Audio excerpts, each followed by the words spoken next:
Commence primary ignition.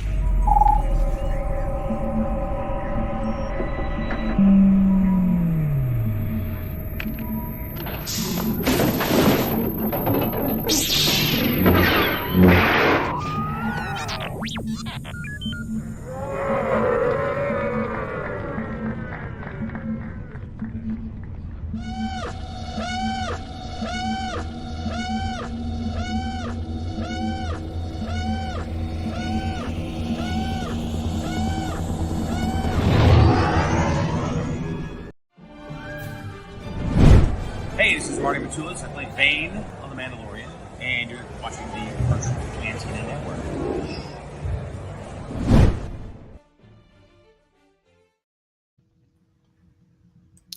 Hello, hello. Hello there. Happy Monday, Rebels. It is a good Monday. Weather's been spectacular here in North Carolina. Oh, it's subarctic here in New York. But at least it is not snowing. At least it is not blizzarding. But it is a good start to the week, at least. Hi, Jen. Hi, everyone. Thanks for joining us tonight. As you can see, we have a special guest host tonight with Skip. Skip is back. I'm back and enjoying myself, having a good time. I actually thought that I would have nothing this week, and all of a sudden, hey, just when you think you're out, they pull you right back in. It's so true. I was going to say we had you on every show last week, basically. And so you're back again, filling in for Ashlee. Ashlee is on assignment. Is like the running joke when anyone can't make it to a thing. It's like, oh, they're out in the field doing coverage. So Ashlee is on assignment tonight. So Skip and I are going to lead you through tonight's watch along, which should be a really fun one. This is, although I wouldn't describe this episode as fun, but The Legends of the Lasat. Which is a Zeb-heavy episode, and like a really mystical, weird Force one with secret hyperspace lanes and secrets from the past and all that kind of good stuff. So I think it'll be a good one to talk about. I really actually do like this episode, and I do find there's a little bit of humor in there. Zeb always going, but I thought I was the warrior, and is he the child? Is he the clown? It's a great show and a lot of fun to it. Yeah, and it's definitely Zeb reevaluating his identity because for the longest time he's thought he's the last remaining member of the Lasat, the last of his kind, and then he meets some refugees. Weirdly enough, through Hondo Onaka. Hondo's everywhere, and I love him for it. He's always getting caught up in some kind of nonsense, and yeah, exactly, Dave. So not necessarily fun, but powerful and important would be the way to describe this episode. It's certainly a game changer for Zeb, almost as much so as him meeting Agent Callus. I would say, like, as we build the story of Zeb, like, this is probably a defining moment the same way that, like, the connection with Callus is.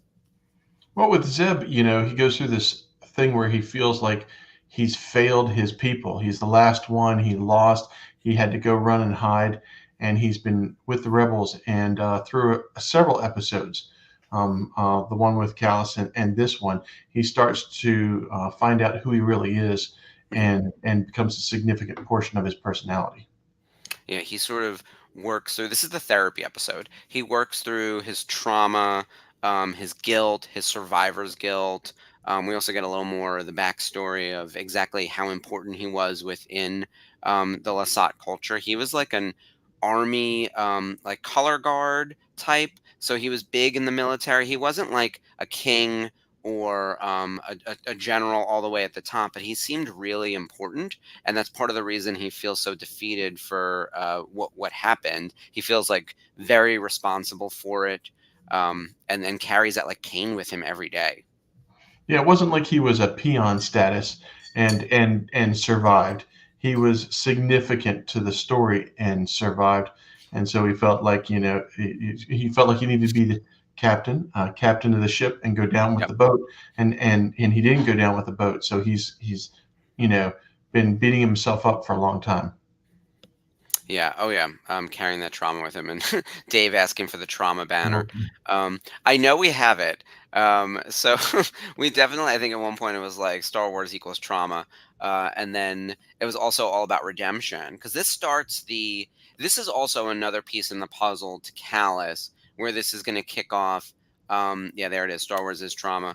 It's going to kick off Callus's redemption arc, partially because we Redemption for find you. out that like Callus didn't genocide these people, right? It turns out it turns out that they're actually alive and well and on a different planet, and there are secret hyperspace lanes. So we get to give a little bit at the same time explanation of Zeb's backstory and give him like some hope and something to sort of plan toward. I would say, like, as you're imagining, like, where does everyone's stories go by the end of the season, the end of the series? Like, Lyrasan, the new homeworld of the Lasat, can be a place he ends up at. And we could also see Callus now no longer being known as like the guy who exterminated a species because they're still around. So it's like it's a little bit of like a retcon there, but I think um, it's an important building block in like trying to redeem him as a character. Well, it's like Kylo Ren and Vader had to die at the end of their story arc because they Hmm. had done so much bad. There was no way, even though they had their redemption, they couldn't continue to live in their redemption because they had done so much evil they would never be accepted by those on the light side. Yep. So with Callus, though, through all of this, his redemption allows him to stay alive because he didn't do what he thought he did. So there's a significant difference in this redemption versus some of the others that we have here in Star Wars. Oh, for sure. I want to do a whole episode on the unifying force. And in fact, I'm going to break into that chat and just like make this the topic myself and record it with David. Um, I want to do a whole thing about redemptions in Star Wars. We covered it in big detail. So for everyone in the chat, like if you've watched the episode that Ashley and I did on the best of Callus, we talk about his redemption in particular. And there was a YouTuber, I can't take credit for this, although I wish I could. Some YouTuber a few years ago put out a thing, and his thesis statement was basically that Callus's redemption is the best one in the entirety of Star Wars, and it was because he got to be a villain throughout the first two seasons of Rebels, and you see all the stuff he does, um, and then he changes sides, but doesn't just like die or like immediately get accepted and everything. He like really does the work. And you see him like working in seasons 3 and 4 to help the rebels take back Lothal, like overthrow the bad guys. Like he has to earn the trust of everyone around them. Like he's working on the inside for a while, and then he joins the rebels on the other side. You see like the progression of it, and it feels really earned. By the time you get to the end in the series finale, and he goes off to Lyrasan with Zeb, it actually feels like they earned that moment, like they got there. Like it wasn't just the kind of thing being like, "Oh, Ben Solo's good again." Yeah.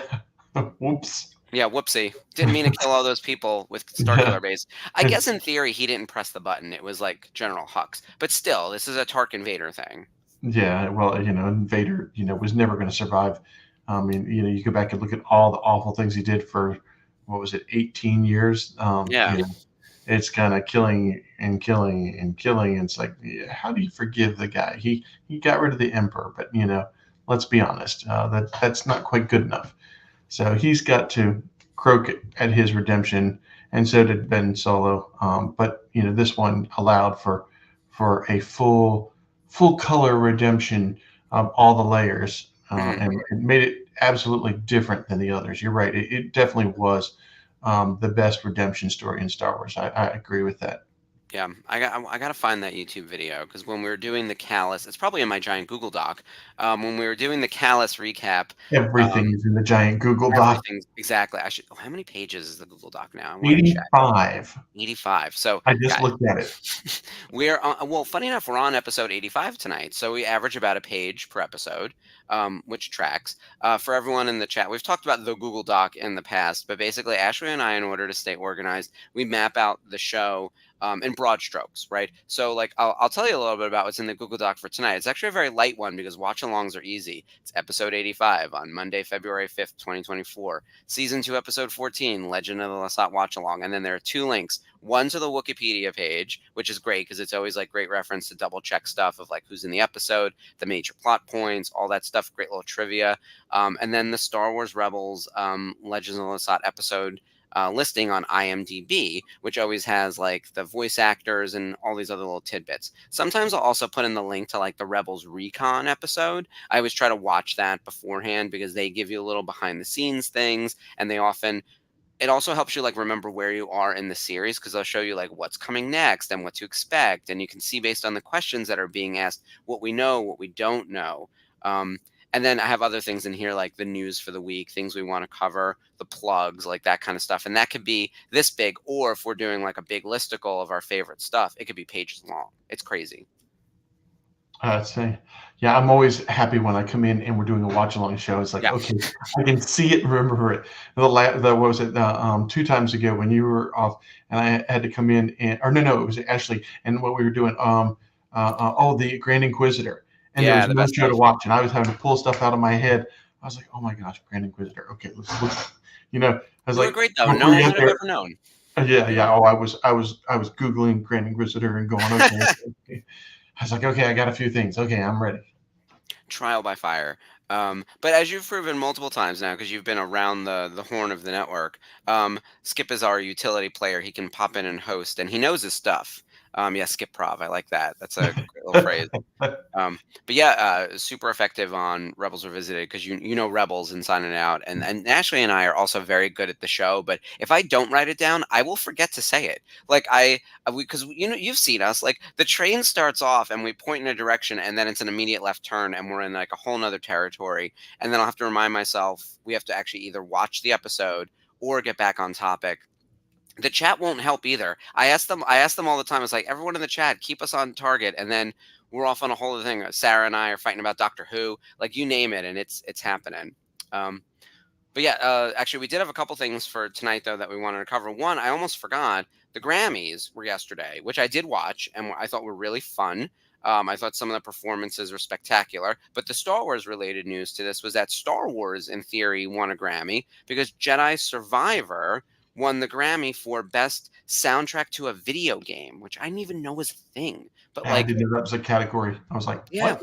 I didn't know it was nominated. I didn't know they won, and then I saw the thing that they won, and then I was like, that's a category. And they were nominated, and they won. Like it was all news. It's like when you find out that someone got divorced and you didn't know they were married. Like it was like that level of when Janet Jackson announced her secret divorce from The Secret Marriage, right? Like 20 years ago or whatever it was. Like that's how that felt like. So congrats to everyone at Jedi Survivor, and I think they're EA Games and whoever else. I'm not good at those types of games, and I keep saying we should do a gaming show on the channel.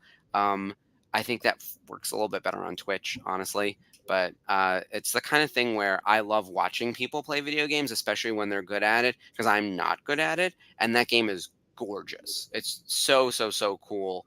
All the things you can do in the gameplay, the way you can team up with the other characters, the story mode's incredible. I think it's some of the best storytelling we've seen in Star Wars in the last 5 years. I definitely agree that the content's great, but I have astigmatism in my eyes, and it's Mm, about 30 seconds into playing first person video games, and I am on a sofa ready to vomit. yep. It takes me about 45 minutes to recover from a 10-second watching of a video game, but I do some of the older games, which weren't so much first person. I loved playing Star Wars games.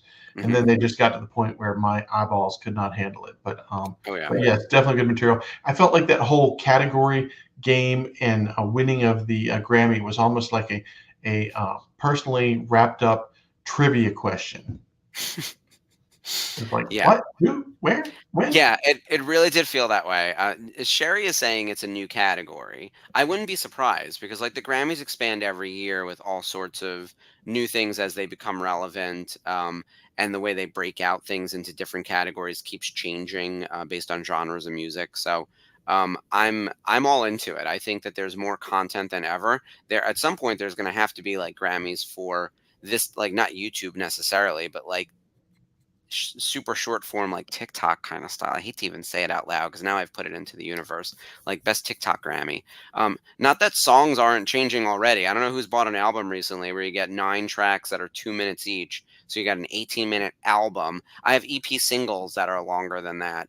But like music has changed considerably over the past few years, especially because of streaming and TikTok. But that was very cool to see that Star Wars had won. It turns out that we had another winner over the weekend. I was going to say, Spencer, the Saturn Awards. So the big news was that Andor won Best New Series, which was great news. So congratulations to everyone over at Andor. I think they've also basically confirmed that the show is coming back in 2025, so it won't be this year. Not super surprising given the crowded calendar we already have. I'm looking forward to Andor. Almost more than anything else on the schedule. I want to see the resolution of that show because I thought season 1 was just spectacular. I'm hoping that season 2 will be bring it around. Kind of conclude the story, set him up for Rogue One.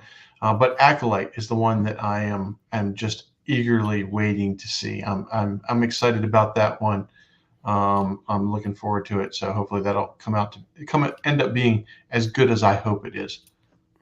I'm very optimistic about Acolyte and everything that's coming. Spencer's also mentioning that Bad Batch won for Best Animated. Hold on, I'm pulling up on. There is a story on StarWars.com. Lucasfilm wins several categories at Saturn Awards. It was a big night in Burbank. All right, Best New Genre Television Series went to Andor. Star Wars: The Bad Batch won Best Animated. Dave Filoni was honored with the prestigious George Pal Memorial Award. What else? There's other big songs.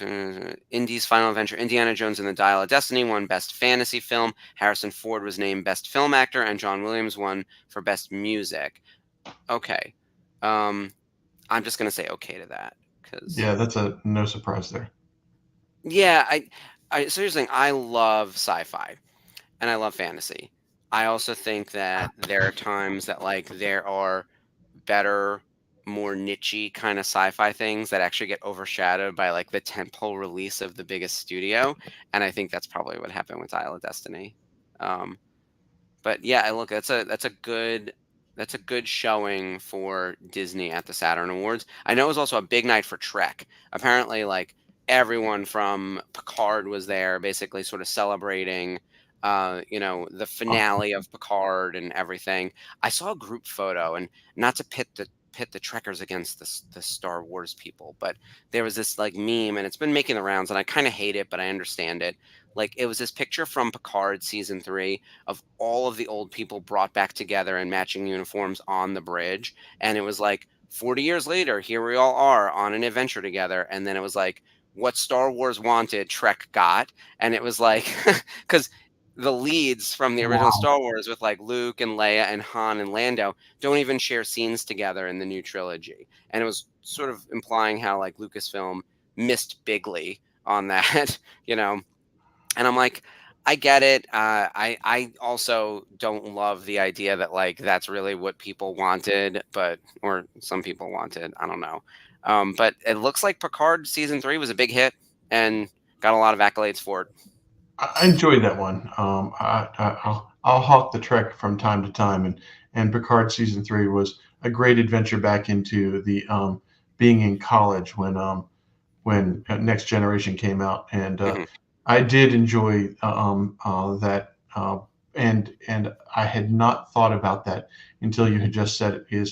That is actually what I had been hoping for, and I'd let go of it a long time ago because it's not what we got. I was hoping that we would get the old guard together, and that they would just bring in new characters, but they really made Hmm. it the new characters with a splash and a taste here and a taste there of the old guard.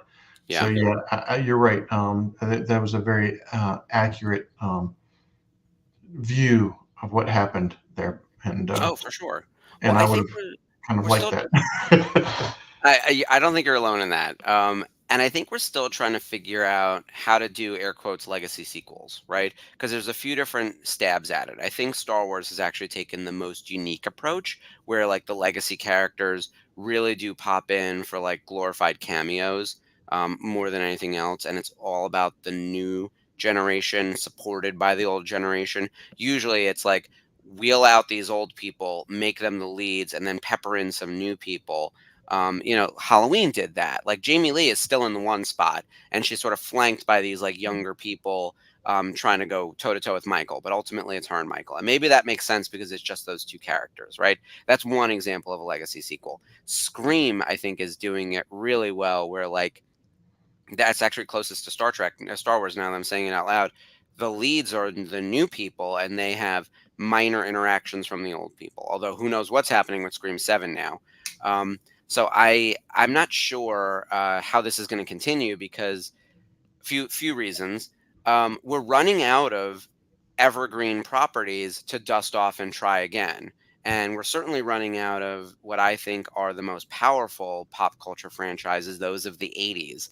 The 80s was like the decade of pop culture that created the formula of wraparound cartoon, comics, and action figures. Like that combo trio that like I think of G.I. Joe, Masters of the Universe, Thundercats, like the explosion of X-Men in the early 90s is sort of an extension of that. Like that whole time period where everything seemed to line up as a vertical one franchise kind of thing, where we don't have that anymore, so much. But those brands, we won't let them die. Like I'm still absorbing new Masters of the Universe content. They just had a new show on Netflix like a week ago. Yeah, Masters of the Universe is that's my jam.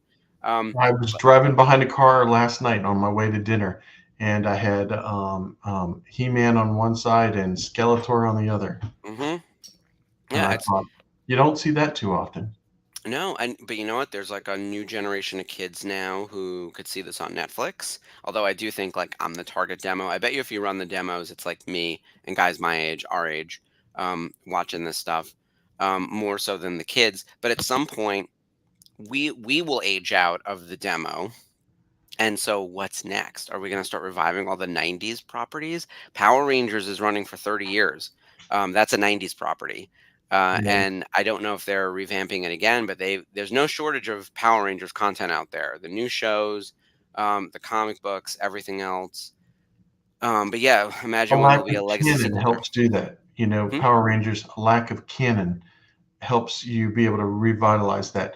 That's one of the things that Star Wars has got working against them is that Yeah. the fans have a huge canon love. Don't rewrite what we did, or don't abuse the past as far as the story goes. And so therefore you've got this you know what am I trying to say? It's You precious. you can only go so far because you've delved into that territory Mhm. and written everything you can about that. So now you've got to go somewhere else, and so you run out of space. Power Rangers can rewrite that story over and over and over again, and nobody's going to complain about it. We can't reboot Star Wars.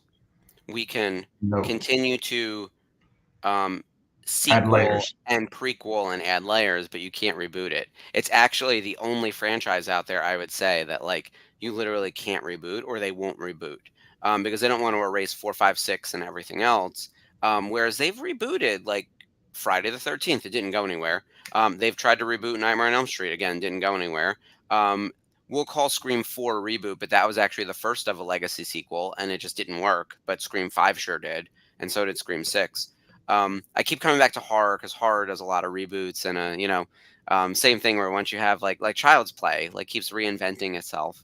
Um, I I don't know if there's another property out there other than Star Wars that like refuses to reboot itself. Because even Star Trek, you could argue each iteration, even though it is like a sequel or a prequel or whatever, like yeah, Star Trek rebooted with the J.J. Abrams Yeah, I was movies. about to say that's Yeah. rewriting the main characters. Yeah. And you know what? It did really, really well, at least the first two movies. I love the first one. I also liked Into Darkness. I know other people did not, but like I enjoyed the Star Trek movies. I think Chris Pine is like so charismatic and the perfect example of like this time period's like douchey William Shatner kind of like, just perfect. And I love the fact that Zachary Quinto was playing Spock as emotional. Like that's a great little twist right there. So I was like, I'm into that. Like, I like that he was struggling to like balance his emotions as opposed to being so stoic all the time because he's part human. That makes a lot of sense. So, oh yeah, Cobra Kai was a great reboot, but it's also a sequel. Like Cobra Kai is actually a legacy sequel. Um, and I think that's where like we're sort of splitting hairs on the terminology. But again, we can't let go of these properties. That movie is 40 years old, The Karate Kid. Yeah. Oh my gosh. I know. It's crazy. I feel old. My knees hurt. Everything hurts. I'm watching my Masters of the Universe talking about my aches and pains. So Get out some aspirin. I know. So what else do we have to Carl cover? Weathers. Yes, we got to talk about. On the good news front, we had the Grammys, we had the Andor winning at the Saturn Awards, and Bad Batch winning at the Saturn Awards, and of course, we're about 2 weeks away from Bad Batch premiering. And with that in mind, Daughters of the Galaxy this week will be covering Omega. Omega. Not fully, of course, because her story is not fully written, but I thought it would make a lot of sense that like getting ready for Bad Batch, we should talk a little bit about like the main character of Bad Batch, who is clearly a daughter of the galaxy, Omega. So tune in on Wednesday for that. That should be a fun one. We do have like sad news though that we have to talk about, and I wasn't sure like where we wanted to throw this in the show. But the passing of Carl Weathers really just came out of nowhere and really caught me by surprise. And I think shocked a lot of people because in the minds of us, where we were just saying something that's 40 years old, he's young. He was 76, but in my mind, he's like 50. You know what I mean? Like we just forget that he's even with a seven in front of his age, and even though he's been around with us forever, like he's Apollo. Like yeah, it's so I sad. I'd seen him. I had a photo op with him and Ming Na Wen in Rhode Island. Was that last September? And I saw him in a panel, a Star Wars panel, and a couple things that strike me is first of all how healthy he looked. I Hmm. mean, he looked good. So it's a crying shame that we've lost him. I think that the other thing that we miss out on is the fact that what a great everybody talks about. Rocky, of course. They talk about Happy Gilmore. His adventure into humor and Action Jackson. I can't tell you how many times I've seen that handshake between him and Arnold Schwarzenegger now. Oh my God, everywhere. It's like, Yeah, okay, yes, here we go. But I think what gets lost in all of this is that lately he had become an extraordinary director. He had yeah. done several episodes of Mandalorian. Did he do any Boba Fett, or was it just Mandalorian? I'm pulling up his IMDb. And then I had seen a Instagram post from one of the actors from what is it, Chicago? That whole Chicago PD series of shows that they've got going on. The one with the Chicago hospital. Justice. Yeah. And Jesse, was it Shomer is her last name? And she was saying we were, had just been talking about whether we were going to get Carl to come back and do another episode directing. She was talking about how he would have notes about the characters and hand those out so people really knew the backstories of what he felt was going on. He was really deep and into his directing, and I think that that's lost in all of his story. Yeah, people tend to think of him one as Predator with the handshake with Arnold, which by the way Yeah, is the meme of memes. And I saw that everywhere with like a teardrop, and I was like, oh, it's just it's very sad. Obviously Mando and being Grief Karga just will cement him forever. And once you're in the Star Wars, like you do live forever yeah, in the stars. Like it's kind of amazing. And of course, being like people forget Rocky won Best Picture. Like I think because the franchise became kind of silly once you get to like part 3 and Hulk Hogan's involved and Mr. T, and then part 4 is like us versus Russia. It's like borderline propaganda. But like the original movie Rocky won the Oscar for Best Picture. This is a an amazing film. It's beyond boxing. It's more than just boxing. And and he grief didn't and win. yeah, Carl Weathers wins. Carl Weathers wins in Rocky. And by the way, I love part 4 also. Spencer. But yeah, he's just incredible, and it's a huge loss. I do want to mention the Chicago thing for a second. So there's a series of shows on NBC or CBS or one of them in prime time, all based around Chicago. Chicago PD, Chicago Fire, and Chicago Justice. So we've got the vertical covered for you. We've got the cops, we've got the fire department, and we've got the law, the lawyers and the judges. Right? He's in 13 episodes of Chicago Justice, 4 episodes of Chicago PD, and 2 episodes of Chicago Fire. They do a lot of overlap with those shows, and so clearly he's like highly involved in the whole Chicago crew over there.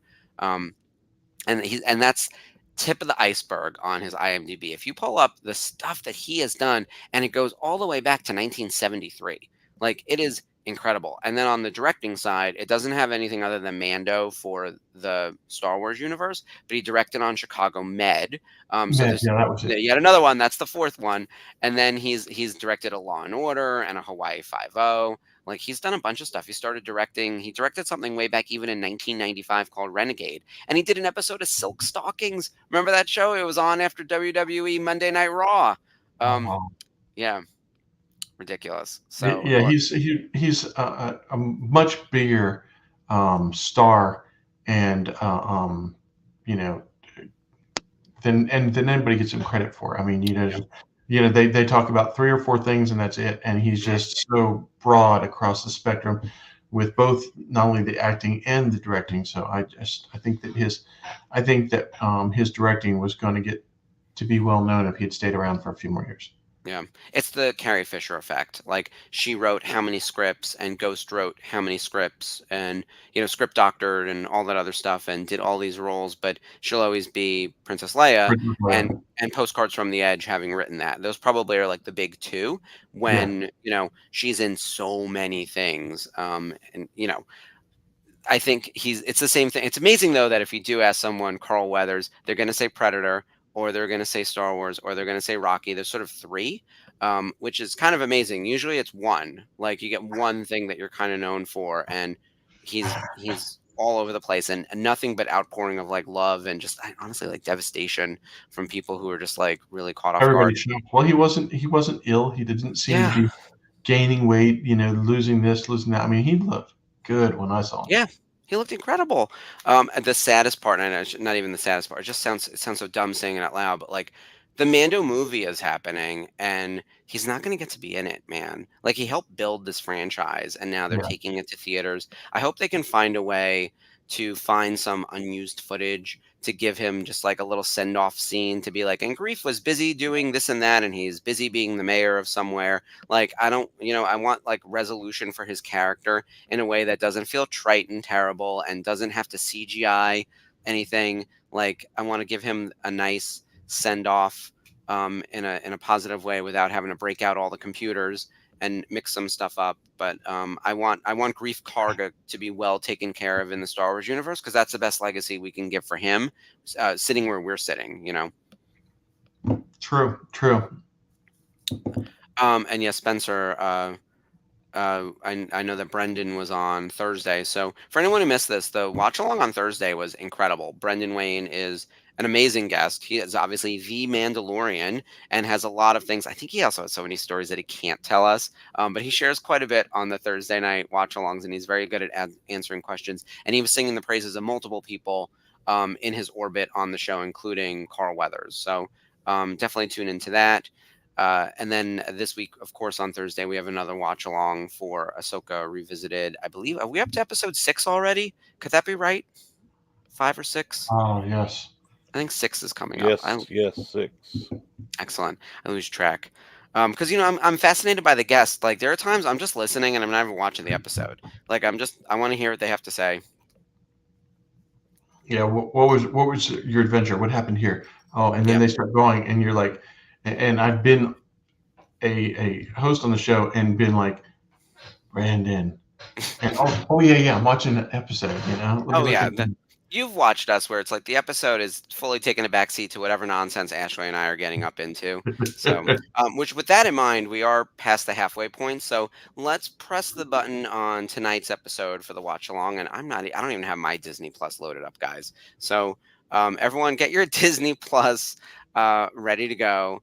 And tune in for, what are we, season 2, episode 14, The Legend 14 of the Legend of Lasat. the Everyone got your Disney Plus. I will give Jeff the go ahead to launch the 10-second countdown.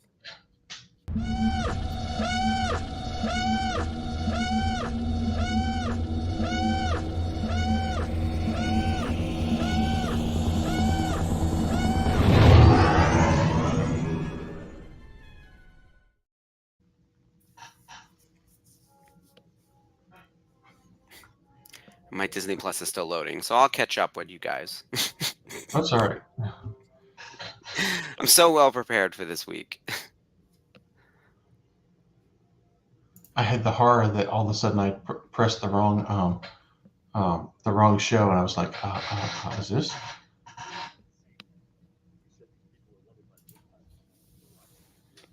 What's happening over here? Things are going great as always. Yeah. It was the Mondayest of Mondays at work too. It's always something. And I love the transmitter that has a transmitter that has a tracker. Oh. Volume's on. There we go. I'm gonna have to lower my upper TV so that when I'm looking at it, it doesn't look I'm looking at the ceiling. And I have so many screens. So the screen over here, the screen over here, my phone's down here, which the phone I use less frequently, but every now and then, especially, we never use the private chat on here. Like Ashley and I would text each other if things were happening. Um, oh yeah, I am wearing the Pride shirt because it is a Zeb heavy episode, and we're gonna pretend that he's part of our LGBTQ representation, not to get him confused with the pig and the chicken from Resistance, who are obviously leading the parade. Um, they're my favorites. So I don't even know how Hondo gets himself like mixed up in all this stuff. I love him so much, and I don't even care. Like you know how Star Wars likes to over-explain everything. When it comes to Hondo, I don't even care. Just throw him in. Like, how'd he get here? Doesn't matter. Why is he here? Don't care. Keep it going. I just want more Hondo, more Hondo. Well, the Hondo character in Clone Wars versus the Hondo character in there's a good Rebels Revisited show. Hmm. The change of Hondo, because he was more independent and kind of wheeler and dealer in Rebels, where he was more of the pirate and he had his crew in Clone Wars. Hmm. And more devious in Clone Wars in a way that, like, one, he takes down Obi-Wan Kenobi and Anakin Skywalker, which is a little bit ridiculous. Like, he poisons them and he gets the jump on them a few times, and he legit like tries to kill these people. Whereas like Hondo and Rebels is much more playful. It's almost as if they wanted to make another pirate character, and then someone was like, just use Hondo and like tweak him slightly. Um, like, I really think that he feels so different from Clone Wars sometimes, especially once we go back and revisit. Like, once we do Clone Wars Revisited and we start getting into the Hondo episodes and we think about the way he is to Rebels, they're so far apart from each other. And I realize a lot of time has gone by, but they barely seem like the same person.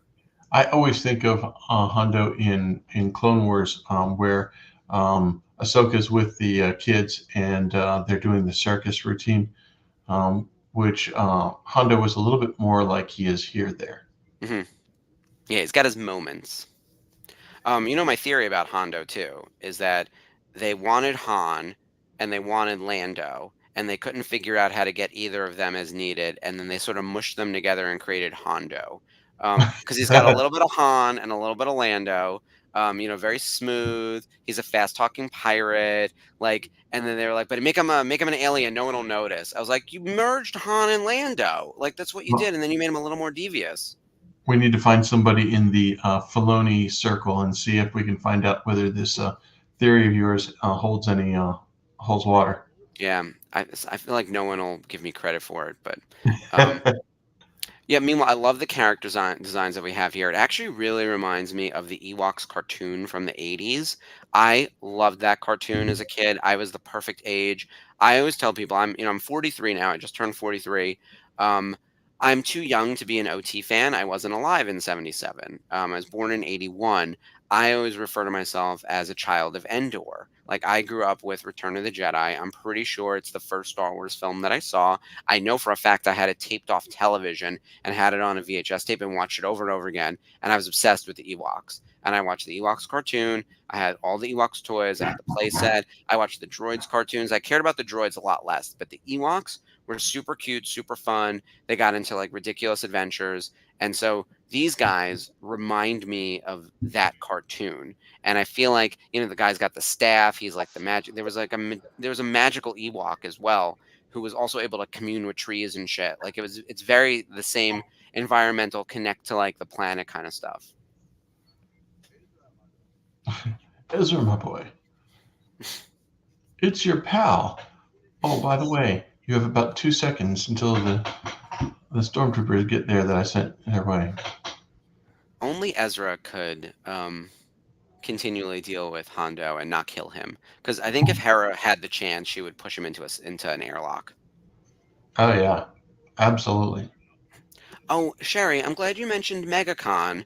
Was anyone in the chat at MegaCon this weekend? Because apparently it was like a huge Star Wars event with multiple signers. I think Ewan McGregor was there. I think Hayden Christensen was there. Ming-Na Wen was definitely there. It was Diana Ensenado and was how do you say the guy that plays Ezra? Is it his first name? Oh, I forget how to say it. I know James Arnold Taylor was there. I know that's not who you're talking about. No. But I'm Yeah. trying to remember who else. Diana Ensenado and Efren, or we're gonna borrow a name, and that's gonna be his name for this conversation. Got stuck in an elevator, and No. they were broadcasting live on Instagram about being stuck in this elevator, and then after they got out, showed up at a panel. That's awesome. It was hysterical. Not to them when they were stuck in the elevator, but I'm after sure. it's all done. That's my It's a great nightmare. story. Where's the Lieutenant? Right? Where can I find Amon Esfandi? Iman is on it, yes. Yep. Yeah. Iman and Diana were stuck in the elevator together. Oh, what a mess. Yeah, MegaCon looked insane. And I know that that was the location of Celebration 2017, which is usually the celebration that I do not talk about. That was the one where, when I was working on Tops, we had just picked up that license, and it was a very clunky, disorganized Star Wars celebration. And a lot of people were like super angry about it. It was bad. And then I ran the autograph hall for 2019. I think made a lot of strides in like how to improve it versus 2017 for sure. But yeah, that Orlando, just that space being there. I think if I went back there, I would like literally feel the PTSD. Hondo. Okay, time to change loyalties one more time. On a side note of looking for the little itty bitty things, I love the star fields that they do in this show. There's just like a bazillion stars out there when they're flying through space. I always love those scenes. The animation in Rebels is really gorgeous, and it gets better every season. And the way they just envision space, especially around like a supernova or some weird kind of anomaly that doesn't really exist in our universe. The colors and everything is always incredible. And I always think like, how does someone come up with this kind of thing? I'm sure it's not written on the page. It's probably just like flying through a star system or whatever. Well, if you're looking at their costumes as they get close on a character, it's never a solid color. You can always see the black little dots, and showing, kind of making it show that there's a little dirt on their clothes. It really pulls out the details. And there's texture. Yeah, things look worn in, lived in. So true to the Star Wars universe, as George Lucas said, he didn't want it to look new like 2001. He wanted it to look like used. Or like Star Trek, where they're working on a science-based ship, and everyone's got neatly pressed uniforms at all times, and they're in a very environmentally controlled situation. Star Wars is very gritty. We're always living on the edge. Meanwhile, I it's crazy that they're flying through hyperspace and they've got that little window pane, and everyone's just standing there, like it couldn't all just crack and like everyone just be dead in a second. Everyone's just used to it. Just a way of life. Yeah. I love Hondo with the, yeah, let me rub my thumb, like a little money here.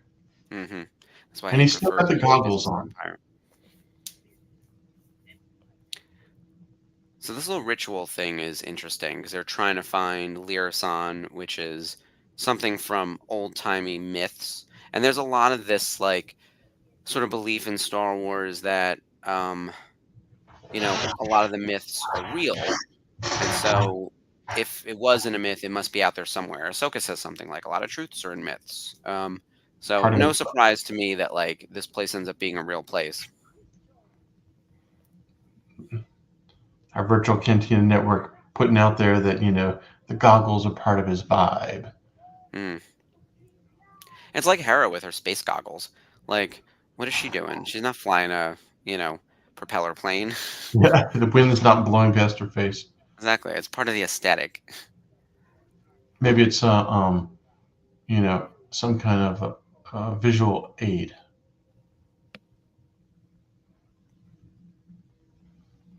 Meanwhile, Steve Bloom is so good in this episode. He's always great, but this one is one where he really gets to shine. He gets to bring a lot of layers to Zeb. There's a real sadness in him and a lot of regret. And usually he's like the funny man, or he's just angry. He does angry and funny. Those are sort of the two beats for Zeb that they usually give him. And then in this episode, he's forced to confront like failure and like seeing people from his own species, which must be really jarring. And so now he has to reevaluate everything he knew.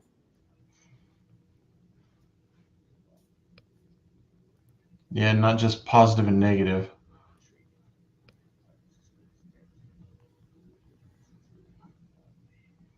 This whole ship is just filled with trauma victims. It's like Ezra lost his parents, Kanan lost the entire Jedi Order, Hera's mom is obviously gone and she's estranged from the dad, Sabine lost her whole family, and then Zeb lost his entire species. This is a nightmare.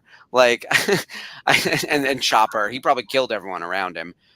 So we're at a point where it's like every single one of the people on this ship can relate to each other on that regard. They've all had something taken from them, and mostly because of the Empire. Like the Empire is the looming villain behind all of this. Why anybody would go, I'd love to live in the Star Wars universe. I don't think Mm-mm. so. It It's a doesn't, nightmare. might be great for storytelling, but I don't know that you really want to live there. No, I got to tell you, if I had to go live on Tatooine, I wouldn't make it a week. I hate the sun. It's drying. It's gross. There's nothing to do. It's boring. And then if you're lucky, if it's Man, not boring, you're just gonna get shot at the bar. Like that sounds awful. And then you go live on in like a mainline planet in the core or whatever. You're gonna go work in the bureaucracy of the government. In those episodes of Andor, what was worse? Would you rather die of thirst on Tatooine or work in one of those cubicles? It all sounds terrible. It's just different forms of torture. no, yeah, nothing was going to be good. It was just the Mm-mm. way it was. It's like maybe I can go join the rebellion and get shot at as I fly away from something. Like I will say, I do think this ritual thing is very silly. Um, but that being said, I don't. That doesn't bother me. It doesn't take me out of it. Like, I like that Zeb contributes to the solution, which was the important thing here. Not the how he does. That he's involved in on some level. Yeah, he just needed to be included. Um, Story wouldn't work for him if he wasn't. If he right. wasn't walking along the path. And I like too that this is like a weirdly spiritual episode. We talk about the various beliefs in the Force and the way the Force manifests with different species and on different planets. They seem to be connecting to the Force in some form, without either really calling it that, and certainly not the same way that like the Jedi, commune with it. Yes, yeah, that alternate way of how is it that Kanan says, there's alternate ways of looking at the Force. We saw that in the Bad Batch too. I forget what um, the Wookiee Jedi who went to that planet. It was the same type Yeah. of thing where it's like environmentalism and nature being alive on certain planets. That it feels the same way with the Lasat.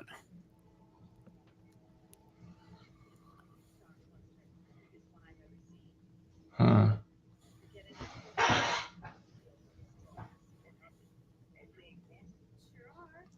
Gunji. Yep, that was the Yes, that's the Wookiee. one. Yeah, yeah, that comes from Jeff.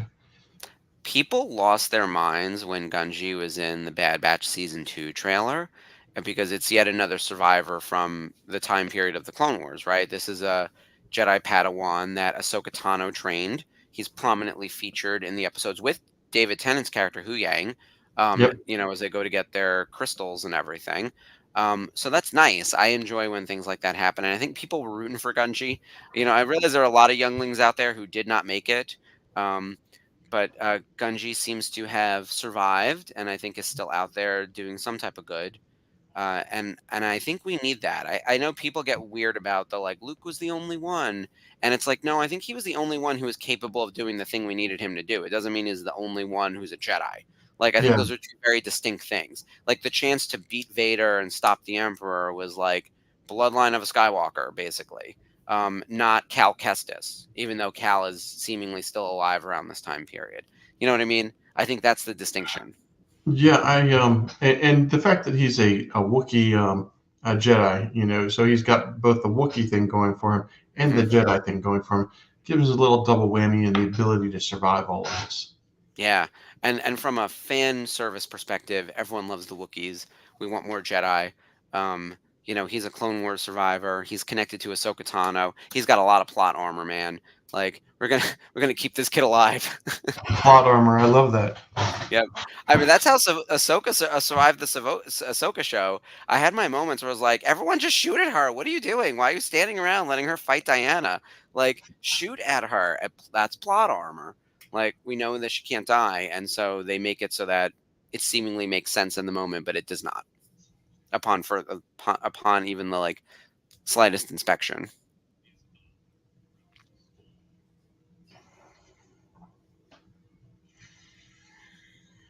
Again, this feels silly, but Yeah, necessary.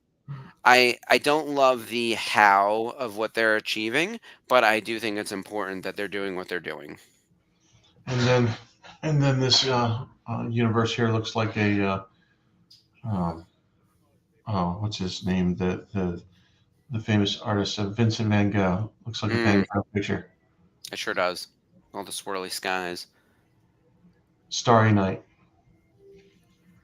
They were like Starry Night, but make it yellow. What is it? Copy my homework, but change it slightly. Yeah, change it a little bit. We don't want to be sued. Oh, those two Tie Fighters just got fully ripped up. So, do do do.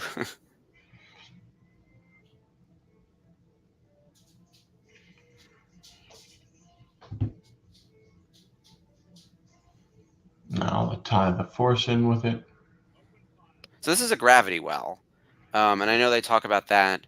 I feel like gravity wells come up in A New Hope when they talk about you can't just jump into hyperspace without having pre-planned coordinates. Otherwise, you could crash into anything. And I think they mention gravity wells. They crash into this or run through that. I'm trying to remember what the line was.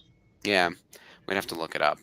But that's one of the things I love about Rebels is they will remember those references and then sometimes deliver on them in a big way. Well, that's a Filoni thing. Yep. He definitely studied. You know, for all the criticism he gets, I feel like he's the one who did the homework and aced the test, and not just from like a trivia perspective, but he like understands it and gets it. Yeah, it's absolutely the anointed one, but on you know with reason. Mhm. He really needed he does know his stuff. That's why he needed to be the one that succeeded the most. Yeah, he certainly seems to have the keys to the kingdom, which is great. I like what he's doing with the franchise. The content that he's been a part of, I've really enjoyed. I mean, Rebels is by far my favorite thing, which is why we have our little show going. Um, and I know he's heavily involved in the Clone Wars as well, which, as I keep mentioning, Rebels Revisited is getting a spin-off. Clone Wars Revisited will be coming later this year, with more information coming soon, but it will be later in the year. We have a lot to do. Probably like post family vacation is the There we timing we're go. sort of targeting right now. And there's a lot going on between now and then, including Bad Batch coming up. So we're 2 weeks away. I can't believe it already. And Jeez. I'm it sort of came out of nowhere, and then, of course, we scramble on our end because 'cause we're gonna have an after show and, Thursday night watch-alongs for Bad Batch. There's a lot of stuff going on, which is super exciting. Is it playing on Tuesday or Wednesday? I wanna say it's Wednesdays, um, but they didn't give us a time, and I wish it were prime time, and I hope it's not that, like, dropping in midnight kinda nonsense. I like the idea that, like, we could all as a fandom tune in at, like, 9 p.m. Eastern and watch together. Like, that's way more powerful than these, like, midnight drops or 3 a.m. drops for the East Coast, and then you wake up and everything's ruined for you. Yeah, I enjoyed the was it Ahsoka where we were doing the Tuesday night Yeah, Zoom, and then everybody would break and run and go watch the show, and then we'd all come back. yep. Literally, I wouldn't turn my camera off. I would just run out, watch it, come back in. Oh yeah, it was literally appointment television, as Dave is saying. We used to have that. As much as I appreciate the Must see quantity TV. of quantity of content, options for content, 1,000 channels plus YouTube plus this plus that. Like choose what you want. You're not locked into like the big three or whatever. There is something to be said about like watching something at 8 o'clock at night on a Tuesday and then going into work the next day on a Wednesday and everyone talking about the same thing. I miss that. And even on the stuff that's really big, I will say it's rare to come in the next day after something and find more than one other person who might be watching the thing you're watching because there's too much to watch and no one watches live anymore. Well, that was Legends of the Lasat, which I thought was great. I think it's an important episode. It really does a lot for the character of Zeb, the character of Callus. It actually sort of retcons a lot, but I think in a good way. They build on the story. They introduce some really interesting characters. They set up what I think is the end goal for Zeb right now at the halfway point of the series, season 2, episode 14. They're like, this is where we could end for him. Let's tee it up, right? Well, I like what they did is they didn't like they it wasn't a total retcon. It was just like let's finish the story. Yeah. It was all. I mean, you could almost say they knew that this was going to be the plot for him at the beginning because it Mhm. wasn't so out of left field. The ones that are out of the retcons always feel like they're out of left field. This one Yeah. felt like it was with purpose all the way through. Oh, for And sure. that's Yeah, contagious. Don't do that. I know. It seemed intentional, the storytelling for sure. Um, yeah, and I'm glad they gave a little more depth to Zeb's story because does feel the thinnest of the core five. There's so much with Ezra. There's so much to explore there, like the Padawan coming into his powers, the struggle with the dark side, the learning how to train under Kanan, the missing parents, the figuring out how to be a leader within the rebellion. Right? That's just Ezra. Yeah, Um, that's you hard. know, there's so much to it. And then Kanan and Hera and Sabine all have these many layers, and then you get to Zeb, and it's like he's the last of his kind, and he's strong, and Yeah. we're kind of like that's all we got. So then when they give us this, and then they give us the Callus connection, we actually get a lot more depth to his character. Although he still really feels like member number 5 on the team throughout. Like there's never a moment when you're wondering like is he on the same level as Sabine or someone? Like he always feels the least paid attention in the writing for sure. Rebel's version of Wrecker. You A know, little bit. yeah, just strong and not very smart. And this gave him a little bit more depth Hmm. that was desperately needed and made him fit in a little bit more as one of the gang. Yeah, and connects him to something bigger because everyone else has like Sabine has Mandalore, and there's just so much there. She's part of this like grand legacy. Hera's got the whole rebellion, and she's like a leader within it, and Kanan's part of the Jedi Order.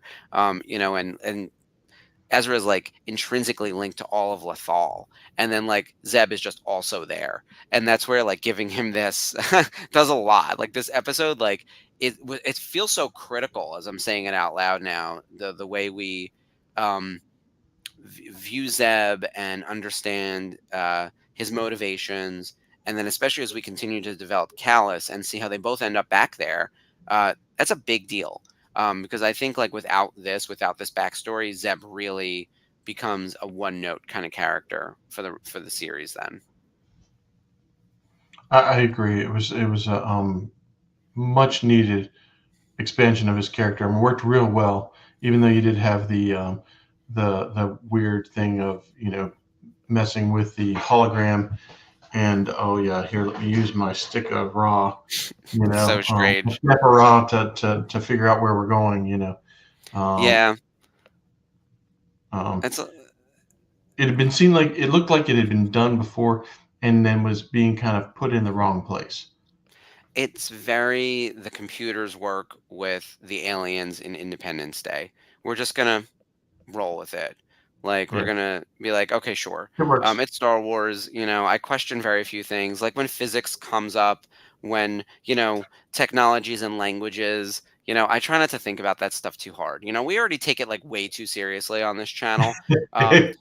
Like we're writing whole thesis statements about like super heavy, crazy topics when it's like a 22-minute cartoon for kids, right? Yeah. I already know how ridiculous all of it is, but I ignore the sillier, stupider stuff, and it usually doesn't take me out of it. Like this episode, my only fault with it, I think, is the how. Like Zeb obviously needed to be included in the way to like find its way to Lirasan, but like we couldn't have figured a like less ridiculous method of him to connect. I don't know, but it doesn't matter. It's neither here nor there. We do know that they found their super special secret home world, and eventually they're gonna make it there at the end. And I like the little guy with the stick, because he When did reminds this me of my Ewok episode guy. when did this episode air originally? Season 2, episode 14 would have been 2016, right? Actually, I just closed the IMDb page. Let me So it let me would have pull it been up. before The Force Awakens. So this hologram of the universe type of thing was done before the one in Force Awakens. Hold on, where'd it go? Um, What's here? Oh, February 3rd, 2016. So this is post Force Awakens, so right afterward. Oh yeah, that Because was 15, wasn't it? My yeah, because mistake. that was December of 2015. But this was probably done beforehand. But yeah, doesn't it feel like that star map It feels kind of like, thing at the yeah, end? Yeah, which helped make it a little bit more palatable yeah. to the imagination. And you're right.